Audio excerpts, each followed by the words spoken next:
à tous, merci d'être avec nous. Voici les titres de l'actualité. Audience royale au Palais Royal de Casablanca. Sa Majesté le Roi a reçu hier Saïd Hamzazi, que le souverain a chargé des fonctions de porte-parole du gouvernement. Le souverain a également nommé ministre de la Culture, de la Jeunesse et des Sports.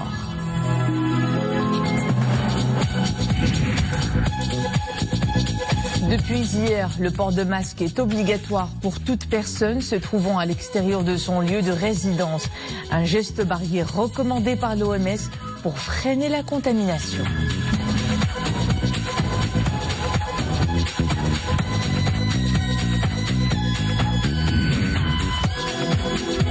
Et à partir d'aujourd'hui, les salariés du privé contraints à l'arrêt de leur activité en raison de la crise sanitaire commencent à recevoir les aides débloquées par le Fonds spécial pour la gestion de la pandémie créé sur haute instruction royale. Reportage à suivre à Casablanca. Au Palais Royal de Casablanca, Sa Majesté le Roi Mohammed VI a reçu hier Saïd Hamzazi et Atmal Firdaus en présence du chef du gouvernement Sadil Atmani. Au cours de cette audience et conformément aux dispositions de l'article 47 de la Constitution et sur proposition du chef du gouvernement, Sa Majesté le Roi a bien voulu charger Saïd Hamzazi, ministre de l'Éducation nationale, de la formation professionnelle, de l'enseignement supérieur et de la recherche scientifique des fonctions de porte-parole du gouvernement. Sa Majesté le Roi a également nommé Atmal Firdaus, ministre de la Culture, de la Jeunesse et des Sports.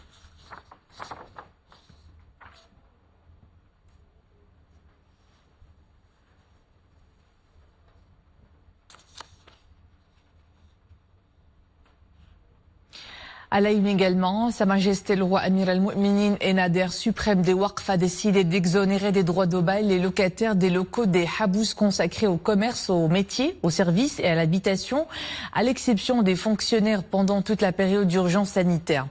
Un communiqué du ministère des Habous et des Affaires islamiques souligne que dans le cadre de la sollicitude continue dont Amir al-Mu'minin et Nader suprême des Waqf entourent les catégories affectées par les répercussions de la pandémie du coronavirus, Sa Majesté le Roi a bien voulu exonérer des droits de bail ses locataires. Cette haute décision royale s'étalera tout au long de la période de l'urgence sanitaire. Place au bilan journalier de la pandémie du coronavirus chez nous. Les derniers chiffres font état de 1275 cas positifs, soit 91 nouveaux cas. Le nombre de décès s'établit à 93 cas, soit 3 décès de plus enregistrés ces dernières 24 heures, au moment où le nombre de personnes guéries est de 97, soit 4 nouvelles rémissions. Pour la répartition géographique des cas confirmés Covid-19, un tiers est enregistré dans la région Casablanca-Stat, un autre tiers dans les régions de Marrakech-Safi et Rabat-Salé-Kenitra, et le dernier tiers dans les autres régions, notamment Fès, Meknès et Tanger, Tétouan, Al-Husseima. Et aujourd'hui, la région de Dakhla Dahab a enregistré pour la première fois depuis le début de l'épidémie 2 cas de Covid-19. Et parmi les rémissions, une patiente à Bni Mellal, une sexagénaire qui était dans un état grave à son entrée à l'hôpital. Écoutez ces explications du directeur du centre hospitalier régional de Bni Mellal.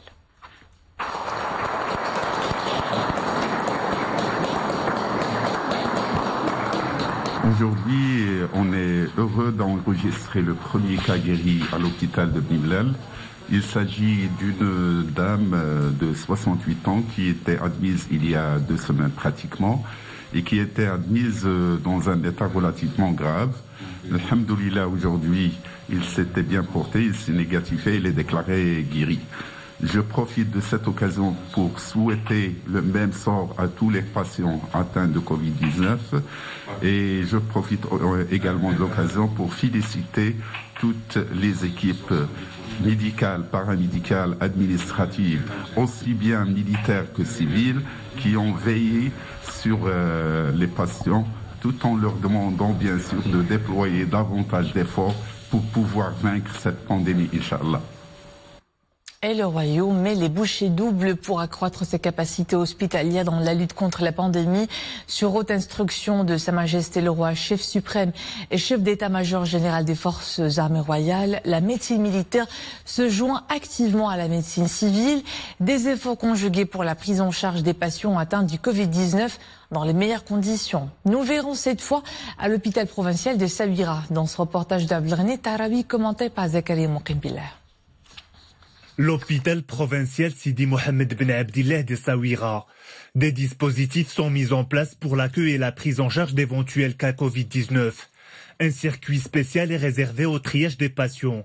L'opération commence par la prise de la température. Les patients sont ensuite orientés vers une salle dédiée afin de détecter d'éventuels symptômes. Dans le cas d'un risque élevé, le cas est transféré vers une unité médicale pour effectuer les analyses nécessaires. Nous avons procédé à la mise en place d'une cellule provinciale de veille. Plusieurs équipes médicales sont à l'œuvre pour suivre l'état des cas probables ou confirmés, ainsi que les personnes les ayant côtoyés. Une unité a été construite par l'équipe médicale militaire pour trier tous les cas qui affluent à l'hôpital provincial. Le staff de l'hôpital se renforce par des équipes de la médecine militaire, médecins, infirmiers et assistantes sociales. L'hôpital se dote en équipement de réanimation et renforce ses moyens logistiques. Des équipes sont disponibles à intervenir pour suivre l'état des personnes ayant côtoyé les cas confirmés. Le personnel médical et paramédical est constitué de 2 équipes, une équipe médicale civile et une autre militaire. Ces 2 équipes veillent à assurer la permanence 24 heures sur 24 pour soigner les patients atteints de Covid-19. Dans le but de protéger le personnel de santé, nous logeons dans un hôtel afin de préserver notre sécurité et la sécurité de nos familles.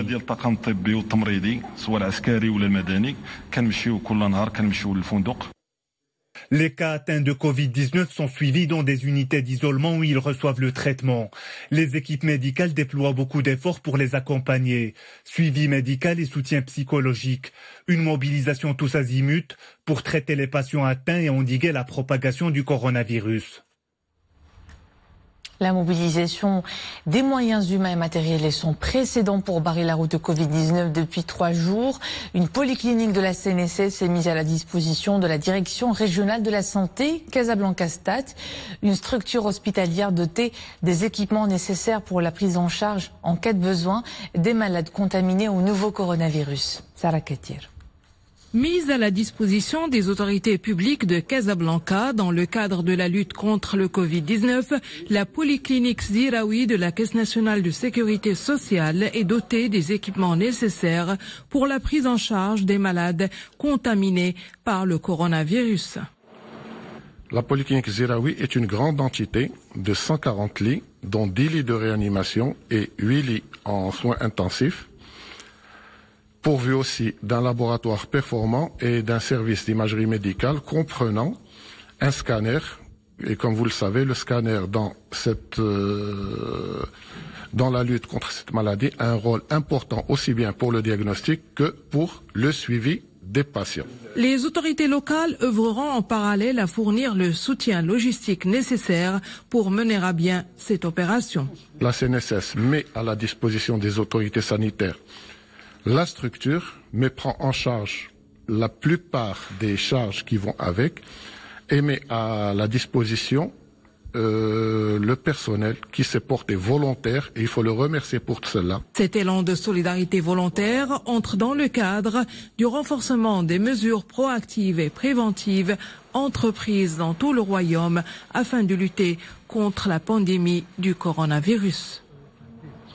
Le port de masque, une mesure obligatoire depuis hier pour limiter la propagation du virus, un geste barrière surtout pendant cette phase active de la circulation du Covid-19, en particulier chez les porteurs du virus asymptomatiques. C'est aussi une recommandation de l'OMS pour protéger la population en circulation dans les lieux publics. Amina Allah, Mu'tasim Bilal Bouazzabi, Simonia Marouche. La peur du virus est toujours là et ces citoyens l'ont bien compris. Ils portent leur masque de protection avant même qu'il ne soit imposé et entré en vigueur. Certains faisaient avec les moyens de bord, mais désormais c'est obligatoire de porter son masque de protection, car c'est la seule manière de freiner la propagation du virus. Personnellement, je portais le masque depuis le premier jour de l'épidémie et c'est presque le cas pour beaucoup de personnes. Les gens ici ont pris conscience de son importance et de l'importance du confinement. Là, je suis uniquement sortie pour aller au guichet bancaire et je vais rentrer à la maison sur le champ. Si à première vue, le fonctionnement de cet accessoire peut sembler rudimentaire, toutefois, pour être efficace, il doit être utilisé convenablement. La première chose, c'est de se désinfecter les mains avant de manipuler le masque. Une fois mis sur le visage, il ne faut pas le toucher. Quand il s'agit de l'enlever, il faut se laver les mains avant. Et n'oubliez pas de le jeter dans la poubelle. Donc porter son masque est désormais une obligation et avant tout un devoir de tout un chacun, car il y va de notre santé collective. Pour les récalcitrants, ils risquent d'être sanctionnés d'une peine de prison allant d'1 à 3 mois et d'une amende de 300 à 1300 dirhams. Les dirigeants d'entreprises et des unités industrielles et de production doivent doter leur personnel de masques de protection dans le cadre des mesures visant à lutter contre la pandémie du nouveau coronavirus. C'est ce qu'ont indiqué les ministères de la Santé et de l'Industrie, du Commerce et de l'économie verte et numérique.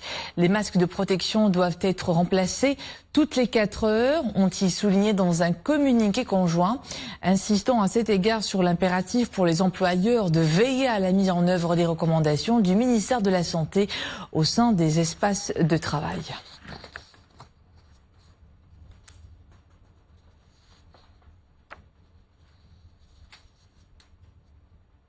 On prend la direction de la Belgique, un pays où réside une bonne partie de notre diaspora. Une diaspora tout aussi confinée avec beaucoup d'attaches pour le pays d'origine. Cette communauté prend des nouvelles de ses proches au Maroc et s'informe au quotidien sur l'évolution de la pandémie. C'est le cas de la famille Rouas, établie à Bruxelles. Une famille très impressionnée par la gestion de cette crise sanitaire grâce à la politique d'anticipation adoptée par le royaume. Oumaïma Rami. Nous sommes chez la famille Rouas, une des nombreuses familles marocaines établies en Belgique. Cette famille vit à Bruxelles depuis de nombreuses années, mais ses habitudes n'ont pas changé. Chaque soir, elle se réunit autour d'un thé et regarde les infos. Encore plus en cette période de confinement. Ainsi que la mise en quarantaine nécessaire à leur domicile. Nous regardons la télévision marocaine chaque soir. Ça nous tient à cœur de suivre de près toutes les informations sur notre pays, encore plus avec la pandémie qui sévit dans le monde. À chaque fois qu'une nouvelle guérison est annoncée, cela nous fait énormément plaisir. Le Maroc est un des rares pays à avoir pris des mesures drastiques et nous en sommes fiers. Des mesures qui ont impacté le cours de la vie de ces Marocains du monde. Cette famille prévoyait de rentrer au pays, renouer les liens avec ses proches en cette période. Mais pandémie oblige, tout le monde se contente des appels vidéo. À partir d'aujourd'hui, les salariés du privé... Excusez-moi, on passe plutôt justement aux salariés du privé qui sont contraints à l'arrêt de leur activité à cause de la crise sanitaire que traverse notre pays. Eh bien, ces salariés commencent à recevoir les aides débloquées par le Fonds spécial pour la gestion de la pandémie créé sur haute instruction royale. Un réseau de plusieurs milliers de guichets automatiques bancaires et d'agences est mis à leur disposition à travers les 4 coins du royaume. Les explications de Nesrine Ozdar. Ces salariés du privé ont tous été avisés par la CNSS via SMS pour récupérer leur indemnité, qui sont fin prêtes. Dès les premières heures de la matinée, ils se sont rendus au guichet automatique de leur quartier afin de bénéficier des montants qui leur sont alloués. Mais avant toute chose, ils veillent au respect des distances de sécurité et des mesures d'hygiène. Mustapha en fait partie. Pour ce père de famille, la procédure est tellement facile. L'entreprise de textile dans laquelle je travaillais a fermé ses portes le 15 mars. Date donc d'arrêt de mon activité professionnelle. J'ai des filles et j'ai été financièrement impacté par cette crise. Aujourd'hui, j'ai pu bénéficier de l'aide accordée par le Fonds spécial pour la gestion du coronavirus. Elle s'élève à 1000 dirhams. L'opération s'est déroulée dans de bonnes conditions. 1000 dirhams est le montant de l'aide octroyée pour le mois de mars. L'impact étant calculé sur la base de 2 semaines seulement, mais pour les mois d'avril et de mai, le montant de l'aide est fixé à 2000 dirhams. J'ai perdu mon travail à partir de la mi-mars. Dès lors, mon employeur a entrepris toutes les démarches nécessaires pour le signaler aux autorités compétentes. J'ai fait à mon niveau le nécessaire sur le plan administratif. Et aujourd'hui, je viens récupérer l'aide financière qui m'est destinée. Si ces salariés bénéficient du règlement de leur indemnité via le guichet automatique, c'est parce qu'ils ont bien sûr un compte bancaire. Pour ceux qui n'en disposent pas, eh bien, ils doivent se rendre aux agences Wafa Cash. C'est le cas de ce jeune. Il travaillait dans une usine de confection. Comme plusieurs entreprises, la nôtre a été malheureusement contrainte de suspendre jusqu'à nouvel ordre son activité. Nous avons arrêté la production le 19 mars. Et grâce au fonds spécial pour la gestion du coronavirus, un mandat a été versé en ma faveur. Et je suis venu le percevoir à l'agence la plus proche de mon quartier. Pour que ces aides soient distribuées dans les meilleures conditions sanitaires, la CNSS appelle l'ensemble des bénéficiaires à redoubler de vigilance et à respecter les mesures barrières lors de toutes les démarches d'indemnisation. Un mot d'économie, les ports marocains gérés par l'Agence nationale des ports ont enregistré un volume total des échanges de 23,4 millions de tonnes au titre du premier trimestre 2020.